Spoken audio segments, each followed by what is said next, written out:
Good morning students. आज हमारा topic है वैद्युत अपघट्य। देखिए वे पदार्थ जो ठोस अवस्था में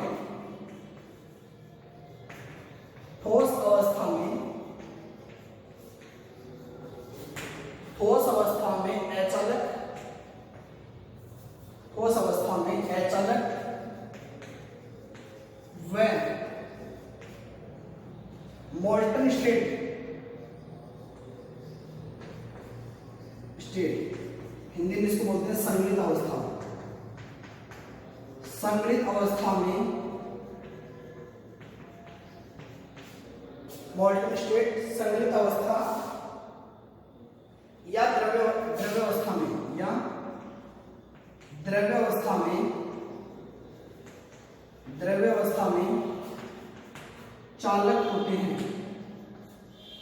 चालक होते हैं वैद्युत अपघट्य कहलाते हैं। वैद्युत अपघट्य कहलाते हैं।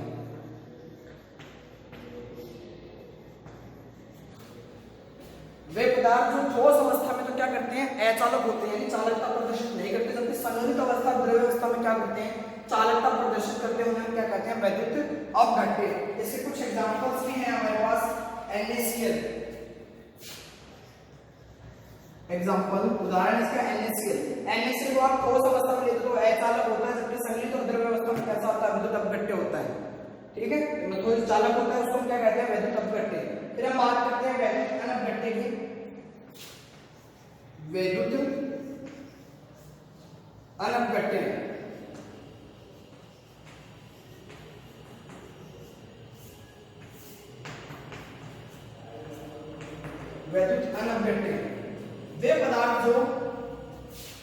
वे पदार्थ जो संगलित व द्रव्य अवस्था में भी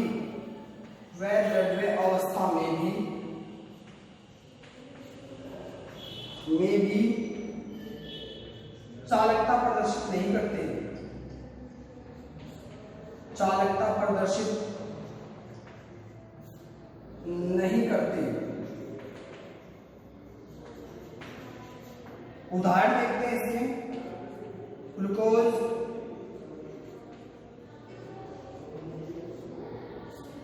आपकी ग्लूकोज है वो इसका उदाहरण हो सकता है। Urea alcohol,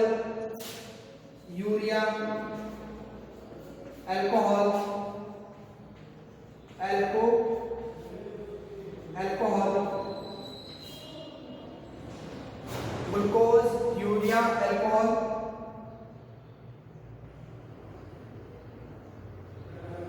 glucose, urea, alcohol ये सभी किसके उदाहरण है, वैद्युत अपघट्य के उदाहरण। ये क्या करते हैं, संगलित और द्रव्य अवस्था में चालकता प्रदर्शित नहीं करते। देखो संगलित अवस्था क्या होती है, ना ही तो वो द्रव्य अवस्था होती है, ना ही क्या होती है, ठोस अवस्था होती है, बीच की अवस्था होती है, जिसको हम कहते हैं गाढ़ा द्रव्य जो होता है ना, उसको हम बोलते हैं क्या, संगलित अवस्था। तो उसमें भी वो चालकता प्रदर्शित नहीं करती है। ये हमने देख लिया वैद्युत अपघट्य और वैद्युत अनपघट्य। अब हम बात करते हैं वैद्युत अपघट्य कितने प्रकार के होते हैं। तो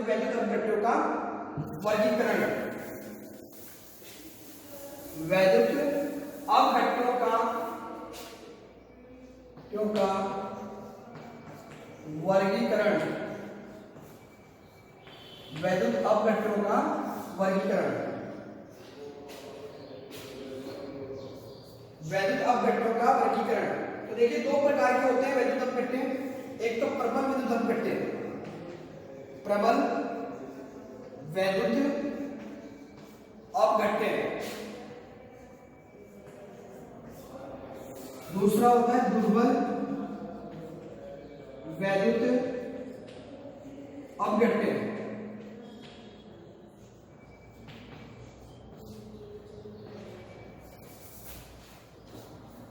प्रबल विद्युत अपघट्य, इसमें देखिए प्रबल विद्युत अपघट्य का मतलब होता है ये पूर्णतः क्या हो जाती है, जल में घोलने पर पूर्णतः आयनित हो जाती है।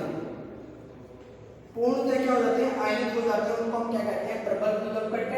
और ये कैसे होते हैं, पूर्णतः आयनित नहीं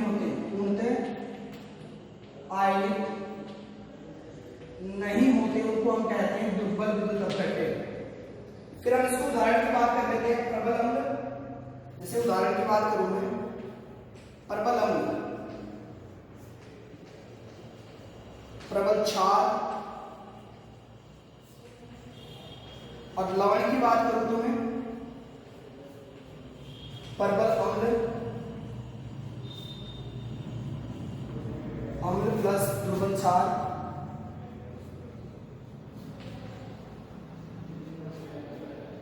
प्रबल अम्ल प्लस दुर्बल क्षार, दुर्बल अम्ल, दुर्बल अम्ल प्लस प्रबल क्षार, इनसे बनकर मिलने वाले लवण को क्या कहलाते हैं? प्रबल विद्युत अपघट्य कहलाते हैं। जैसे आप ले लीजिए HCl, प्रबल अम्ल का उदाहरण NaOH, और आपके यहाँ पे ले लेते हैं CH3COONA। एक एग्जांपल लवण का लिख देता हूँ यहाँ पे CH3COONA। ये कैसे बनता है? हमें पता है CH3COOH प्लस NaOH, यहाँ से H2 निकलता है। यहाँ पे आपने क्या लिया है? प्रबल क्या लिया है? क्षार लिया है। आपको क्या लिया है? साथ में दुर्बल अम्ल लिया है आपने। इन दोनों से आपने क्या बना दिया? एक लवण बनाया, जो इसका उदाहरण हो गया। इससे प्रबल विद्युत अपघट्य है। ये क्या होते हैं? पूर्णतः आयनित होते हैं, सॉरी पूर्णतः आयनित नहीं होते हैं। इसके उदाहरण देखिए आप, उदाहरण दुर्बल अम्ल, दुर्बल अम्ल, दुर्बल क्षार, और लवण भी कैसे होंगे? जो दुर्बल अम्ल वह दुर्बल क्षार से मिलकर बने हो। दुर्बल अम्ल प्लस दुर्बल क्षार, ये भी किसके उदाहरण है? हमारे दुर्बल विद्युत अपघट्य के। जैसे उदाहरण में देता हूं आपको CH3COOH, दुर्बल अम्ल CH3COOH। फिर हम बात करते हैं किसकी? क्षार की, तो NH4OH, NH4OH। इस प्रकार देख लेते हैं सभी किसके उदाहरण दुर्बल विद्युत अपघट्य। यदि हम पानी में किसी भी लवण, अम्ल या क्षार या फिर किसको कहते हैं लवण को घोलते हैं, यदि वो पूर्णतः आयनित हो जाती है तो वो क्या कहलाते हैं? प्रबल विद्युत अपघट्य। यदि वो पूर्णतः आयनित नहीं हो पाते तो उसको क्या कहते हैं? दुर्बल विद्युत अपघट्य। ठीक है, आगे देखिए विद्युत अपघट्य की चालकता को प्रभावित करने वाले कारक। दुर्बल या विद्युत अपघट्य की विद्युत अपघट्यों की विद्युत अपघट्यों की चालकता को प्रभावित करने वाले कारक।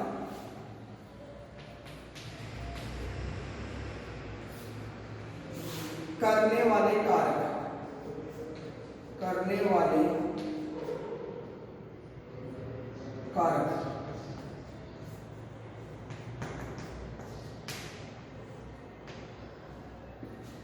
विद्युत अपघट्यों की चालकता को प्रभावित करने वाले कारक। सबसे पहले हम बात करते हैं अंतर आयनीय आकर्षण।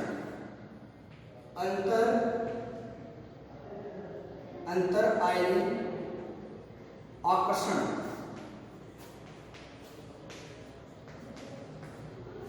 इसको मैं शॉर्ट में लिख देता हूं IIA। तो सबसे पहला पॉइंट है अंतर आयनीय आकर्षण। यदि जब भी हम किसी भी लवण या अम्ल या क्षार को जो पानी में घोलते हैं तो वो आयन बनते हैं, और आयनों के मध्य क्या लगता है? एक अंतर आयनीय आकर्षण बल लगता है। जैसे जैसे यदि अंतर आयनीय आकर्षण बल क्या हो? बढ़ेगा, तो आयन क्या होंगे? पास पास आते जाएंगे, तो उनकी जो गतिशीलता है वो क्या होती जाएगी? गतिशीलता में कमी आएगी। कमी क्यों आएगी? वो पास पास आते जाएंगे, उनको क्या करते हैं? एक दूसरे आकर्षण करते, तो फ्री नहीं घूम पाएंगे, और उसकी चालकता क्या होगी? चालकता घट जाएगी। जैसे जैसे अंतर आयनीय आकर्षण बल बढ़ता है तो उसकी गतिशीलता में कमी आती है और चालकता घट जाती है। दूसरा पॉइंट देखिए आयनों का विलायकन। आयनों का विलायकन, विलायकन।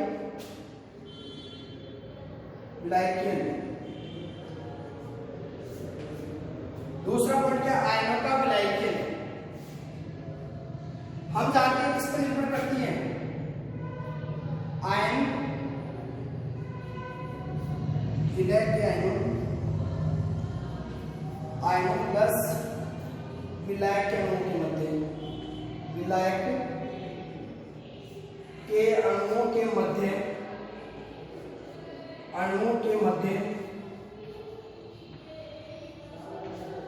मध्य आकर्षण या अंतःक्रिया, या फिर मैं कह दूं विलय के आयनों और विलायक के अणुओं के मध्य क्या लगता है, आकर्षण बल लगता है, उसको हम बोलते हैं विलय विलायक अंतःक्रिया। विलय विलायक अंतःक्रिया, जिसको हम बोलते हैं अंतःक्रियाएं।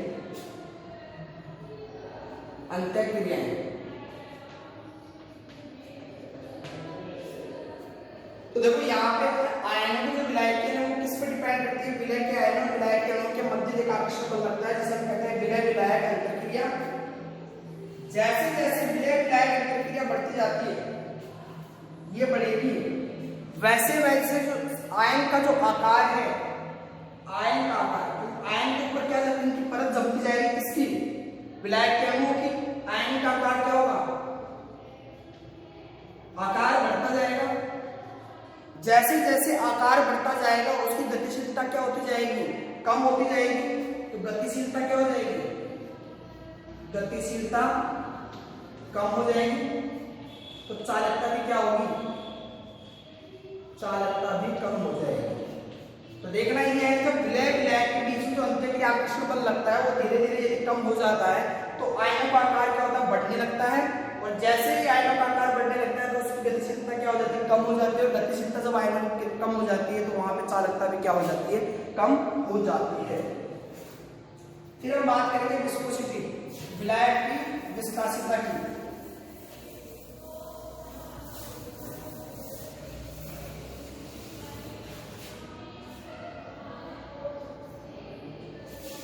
तीसरा पॉइंट है विलायक की विस्कासिता। विलायक की विस्कासिता,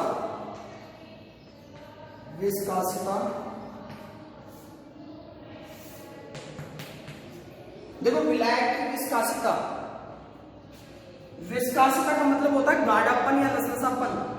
देखिए ये हमें पता है किस पे निर्भर करता है, ये वो विलायक विलायक अंतःक्रिया पर, विलायक विलायक अंतःक्रिया पर, अंतःक्रिया पर क्या करता है, अंतःक्रिया पर निर्भर करता है यह कौन सा, विलायक की विस्कासिता। अब देखिए विलायक विलायक के बीच में यदि अंतःक्रिया बढ़ती जाती है, आपस में क्या हो रहा है, अंतःक्रिया बढ़ रही है, तो जो विलायक की विस्कासिता है, विलायक की विस्कासिता, भाई जब विलायक के अणु एक दूसरे को आकर्षण करने लगेंगे तो वो क्या होने लगेंगे, पास पास आने लगेंगे, तो वो विलायक कैसा होने लगेगा, गाढ़ा होने लगेगा, यानी विलायक की विस्कासिता क्या होगी, बढ़ने लगेगी। अब विलायक की विस्कासिता बढ़ गई तो आप जानते हो उसकी चालकता क्या हो जाएगी, कम हो जाएगी। क्यों, क्योंकि उनमें गति कम हो जाएगी, चालकता क्या हो जाएगी, कम हो जाएगी। तो हमें ये ध्यान में रखना है जब विलायक विलायक के बीच के अंतःक्रिया बढ़ जाती है तो विलायक की विस्कासिता बढ़ जाती है, और जैसे विलायक की विस्कासिता बढ़ जाती है तो उसकी चालकता क्या होती है, घट जाती है, क्योंकि उनके अंदर गतिशीलता जो होती है वो हो जाती है विलायक के अंदर कम हो जाती है अणुओं की। ये था हमारा थर्ड पॉइंट। फोर्थ पॉइंट की हम बात करते हैं विलयन की सांद्रता। विलयन की सांद्रता,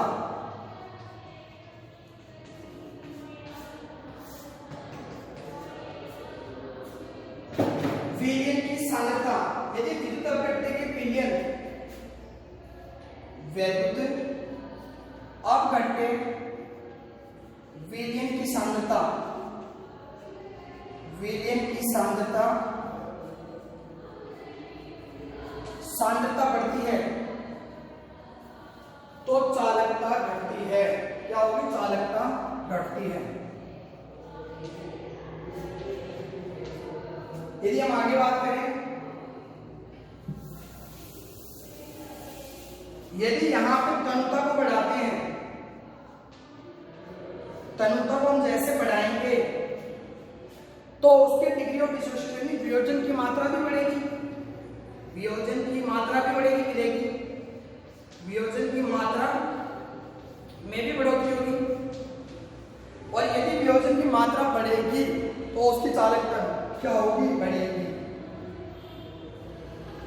चालकता बढ़ेगी। ये हमने देखा सांद्रता का प्रभाव। यदि सांद्रता बढ़ती है तो चालकता घटती है, और यदि सांद्रता कम हो जाती है, तनुता कर देते हैं, तो वियोजन की मात्रा बढ़ती है और चालकता भी क्या हो जाती है, बढ़ जाती है। फिर पांचवा पॉइंट देखिए, ताप।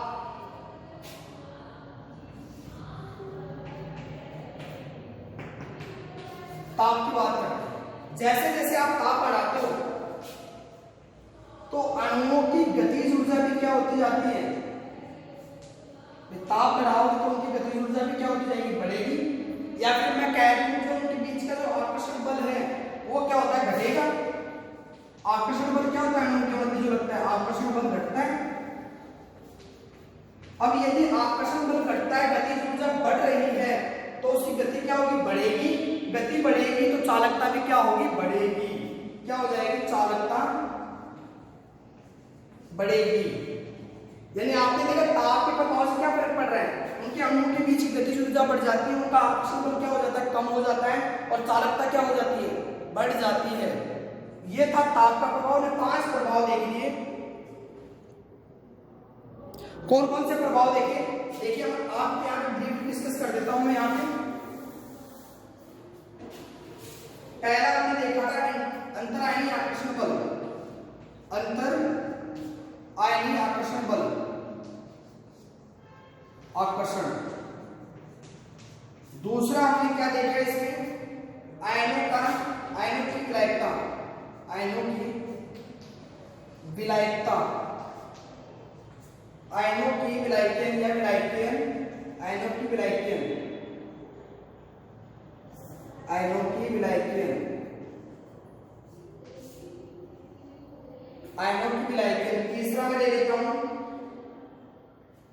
विलायक की विस्कासिता, जिसको श्यानता भी बोलते हैं, विलायक की विस्कासिता,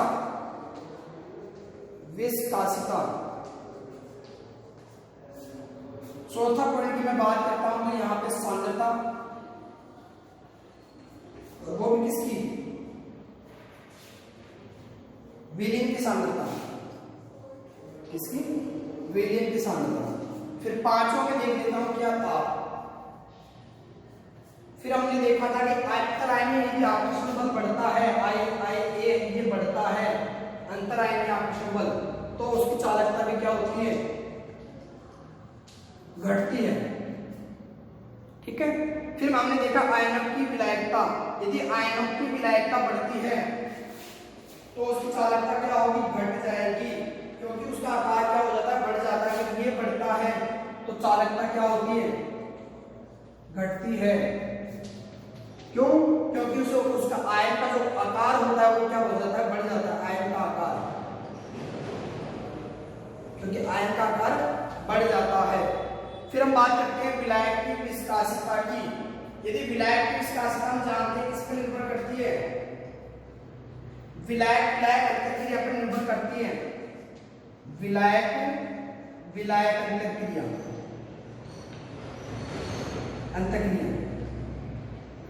अंतःक्रिया